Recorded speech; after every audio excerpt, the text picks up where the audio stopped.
What are you doing? Come here.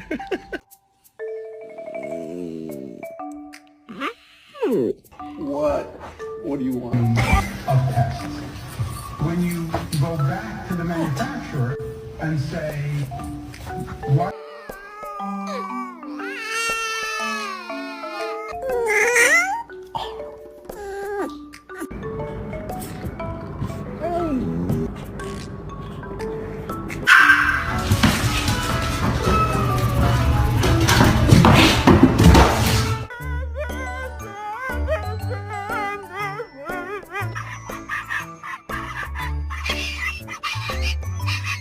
Sit. Please, good